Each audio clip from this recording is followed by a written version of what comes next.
Welcome to this episode of Relationships Turned On. Today, we're going to dive into why your husband stopped trying and how to get him back in 8 steps. My name is Laura Press. I help couples save their marriage from the comfort of their own home and in private luxury retreats. I want to show you what is possible for your relationship today. I have helped over 250 husbands and wives reconnect, going from completely checked out to planning surprise dates for one another. And I'm going to show you exactly how to get there. So this isn't about becoming a doormat. It isn't about ignoring what you think or you feel, but this is just like really simple 8 powerful steps that really help you to start to see changes in the next 30 days. Often what I find is it's not because they don't love you. It's because they feel like they can't win the game entirely. So husbands stop trying when they feel like they can't win. They feel like they do X, they do Y, they do what you say, and they feel like they can't win. Now, I know there's going to be a whole lot of things saying, well, but they're not listening to. I get it.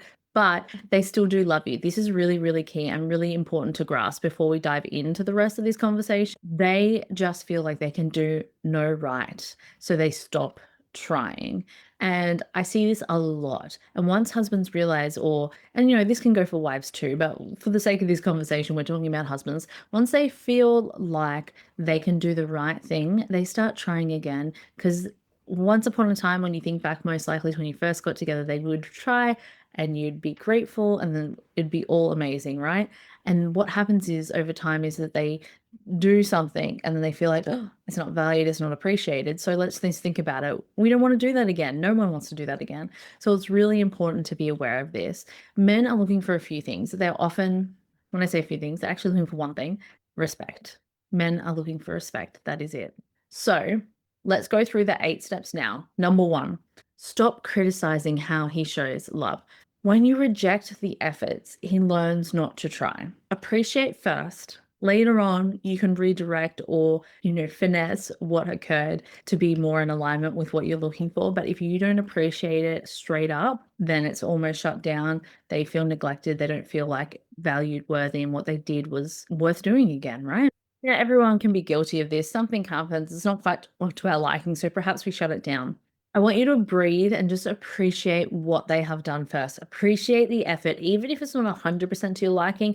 Appreciate and notice that it's effort, even if it's like not your love language, even if it's something like maybe you don't even appreciate. Notice the effort. Notice that they're trying anyway. That is the key. So appreciate first, redirect second. Really, really key one. Write it down. The next one is you want to ask for what you want directly. A lot of wives are hinting at everything. A lot of wives are giving like metaphors or nuances or just like subtly hinting. I tell you 100% that's not being noticed. You need to be explicit kindly and direct kindly. So men really aren't wired for the hints. You want to be crystal, crystal, crystal clear. All the hints and all of that kind of thing, that's kind of a woman's game. You want to be really clear and explicit. Step 3 is really to create success opportunities. So what I mean by this is give him easy wins. Give him places where he can be your hero again. I think oftentimes, especially with the way we now run relationships. Once upon a time, it was very clear, very traditional, all of that. And I'm not suggesting we go back to that. But what I'm suggesting is that instead of you doing everything, instead of you jumping in before he gets a chance to do something, give him space and time to do that thing, or give him opportunities for stepping up. A lot of time what I find is someone will ask, hey, could you do X, Y, Z? And then it's not done in the time frame they want because they haven't put a time frame on it. And then the other person will jump in and complete that task in its entirety. And then the person who was going to do it goes to do it and it's done. And so they got shut down before they even begun. And if you haven't put a time frame on it, then they don't know. They work off their own time frame, their own everything. And this happens in relationships all of the time. So you can fix this in 2 things. Put a time frame on it if it needs to be, have a time frame on it, and ask, does that suit you? Right? You're in a relationship, so show respect when you ask these things. Ask, does it suit you? If it doesn't suit them, get them to give you another time. If you haven't given a time frame, don't just jump in and do it. Give them time. And also grace, right? We all know things get change and go sideways. So give each other grace around this, but create space and opportunities. I cannot tell you how big this is. Once people give their partner the opportunity to step up and show up for them, changes so many things.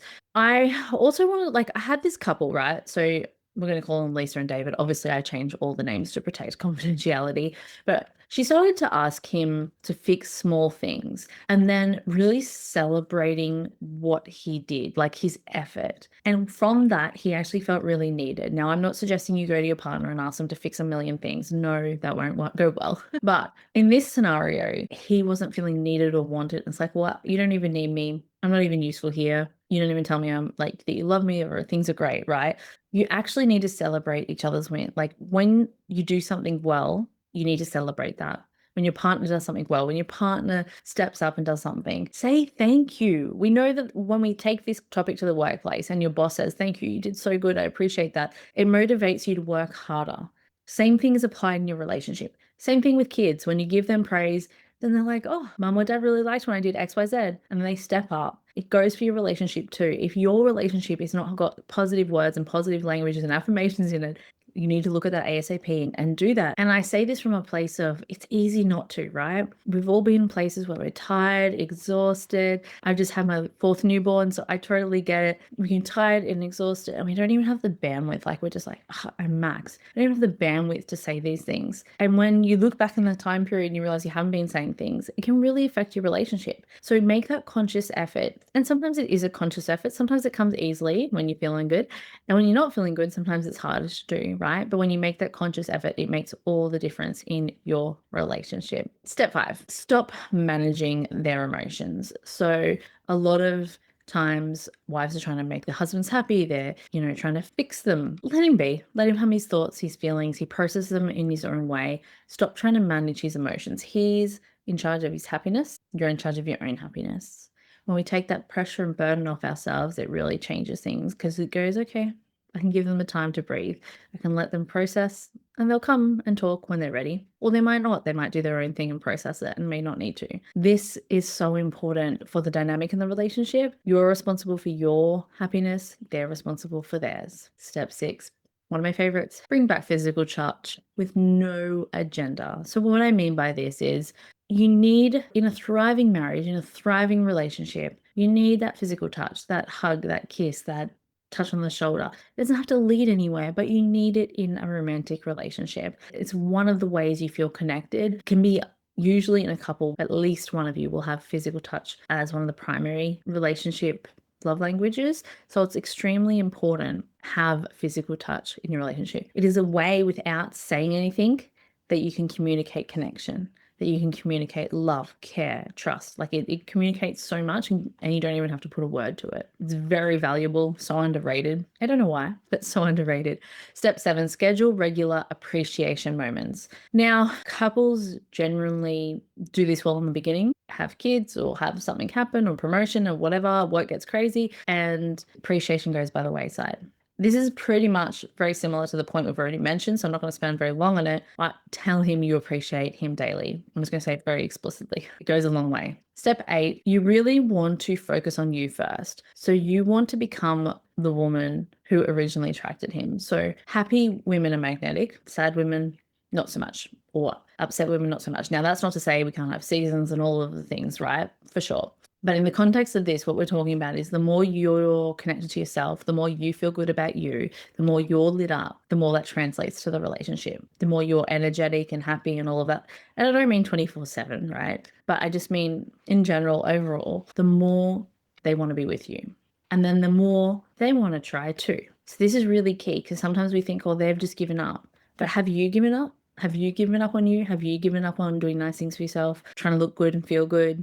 Doing things and hobbies that light you up. Good one to reflect on. Maybe yes, maybe no. Some of these will be applicable to you, some of these might not be. But in general, these are the common themes that I see in sessions. I see that there's no appreciation. I see there's no affection. I see we jump in and we don't give opportunities for them to finish things. We don't actually show respect. This is a bonus one. This is not actually in here, but I actually did an episode on it a while ago. I'll see if I can link that below. But we do not show respect to our husbands or to our partners. And if we don't show respect, they don't feel loved.